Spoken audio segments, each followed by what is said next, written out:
Assalamualaikum warahmatullahi wabarakatuh. Selamat pagi, salam sejahtera untuk kita semua.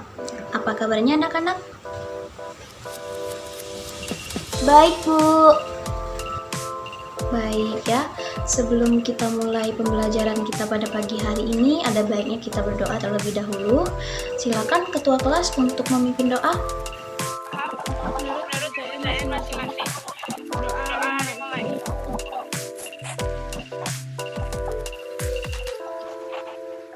selesai. Baiklah, terima kasih ketua kelas. Nah, sekarang Ibu mau tanya dulu nih, apakah kalian semua sudah mengisi absensi via Google Classroom yang telah Ibu siapkan? Sudah, Bu. Oke, Ibu cek dulu ya. Baiklah, alhamdulillah hari ini kalian hadir semua ya. Semoga selalu dalam keadaan sehat dan bersemangat untuk mengikuti pembelajaran kita pada hari ini. Walaupun masih berjumpa via tatap maya, namun kalian harus tetap semangat dan bersungguh-sungguh. Karena barang siapa yang bersungguh-sungguh, ia akan berhasil dan meraih kesuksesan. Nah, sebelum kita memulai pembelajaran ini, siapa yang masih ingat pembelajaran yang kita bahas di minggu lalu? Saya, Bu. Ya, Nana, silakan. Jurnal umum, Bu. Ya, betul sekali ya apa yang dikatakan oleh Nana tadi. Minggu lalu kita itu sudah membahas mengenai jurnal umum. Adapun materi kita pada pertemuan kali ini yaitu mengenai buku besar. Nah, tujuan dari pembelajaran kita hari ini yaitu kalian itu diharapkan dapat memahami tentang pengertian buku besar, memahami tentang bentuk-bentuk buku besar, mengklasifikasikan konsep debit dan kredit, memahami tentang posting ke buku besar, dan juga menganalisis proses posting jurnal ke buku besar. Nah, apakah kalian sudah mendownload dan membaca materi yang telah Ibu tautkan di Google Classroom? Sudah, Bu. Bagus ya. Nah, ini Ibu share screen dulu ya anak-anak. Nah, sekarang siapa yang tahu apa itu buku besar?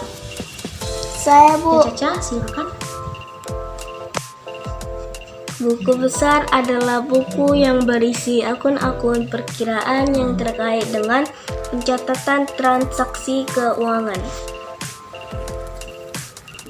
Terima kasih Caca. Jadi betul sekali ya apa yang dikatakan oleh Caca tadi, bahwa yang dimaksud dengan buku besar akuntansi itu atau ledger adalah suatu kumpulan akun-akun yang digunakan untuk meringkas transaksi yang telah dicatat dalam jurnal umum tentunya.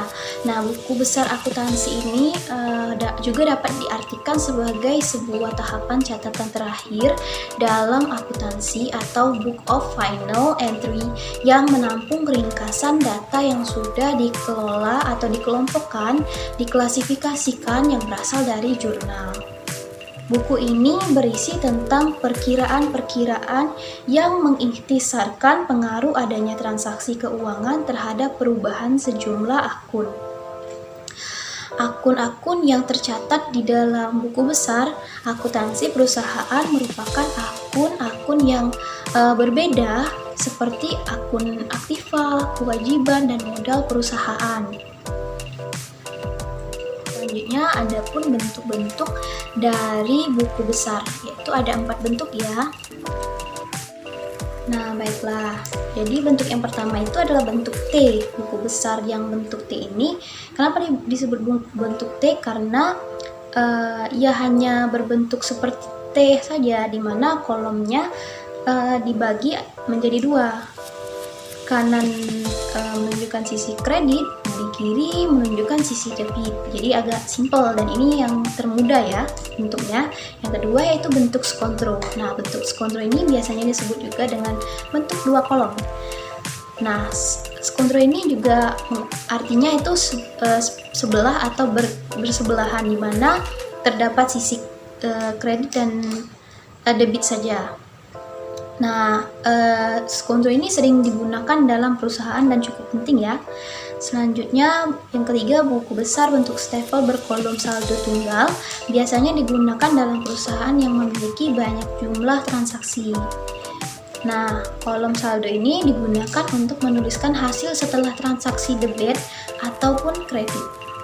Nah, yang terakhir itu yang keempat, ada bentuk stapel berkolom saldo rangkap.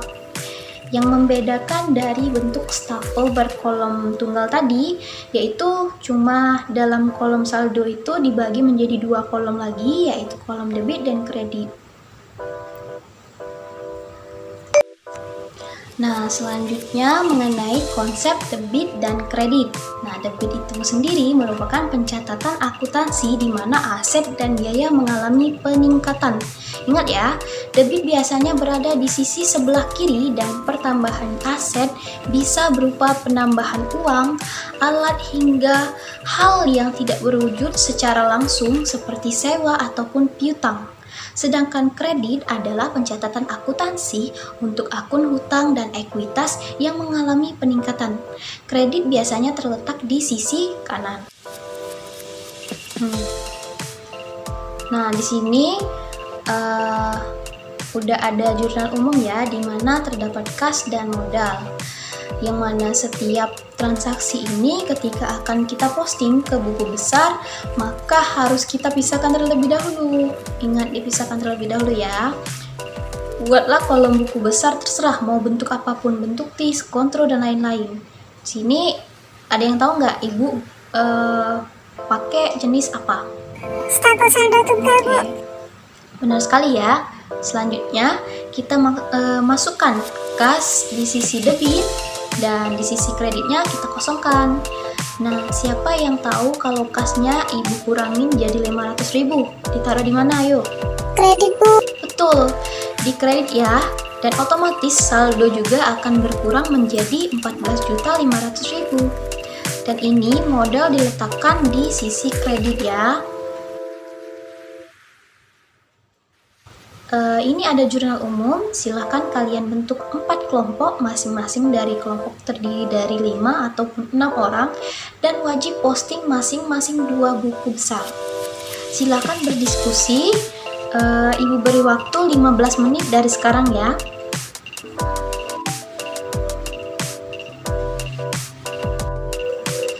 Baiklah, waktunya sudah selesai. Silakan kelompok berapa yang mau memaparkan terlebih dahulu hasilnya? Kelompok 2, Bu. Dan untuk kelompok yang lain, silakan disimak dan dicatat ya. Jika ada perbedaan dari 4 kelompok yang tampil, di akhir nanti akan kita diskusikan bersama-sama. Silakan kelompok 2 di share screen ya nak.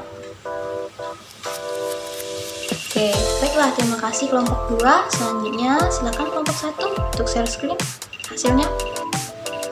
Ya, bagus ya. Sekarang kelompok 3 silakan share screen juga. Baik, terima kasih ya. Selanjutnya kelompok terakhir, kelompok 4. Sudah selesai ya.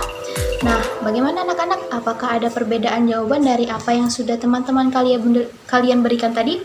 Tidak ada, Bu. Tidak ada ya? Baiklah. Alhamdulillah kalian sudah mengerti semua ya. Pembahasan tadi, apakah dari kalian ada yang bisa menyimpulkan pembelajaran kita pada pagi hari ini? Saya, Bu. Ya, silakan Sifa. Buku besar digunakan untuk mengelompokkan dan mengklasifikasikan akun-akun yang ada di buku besar.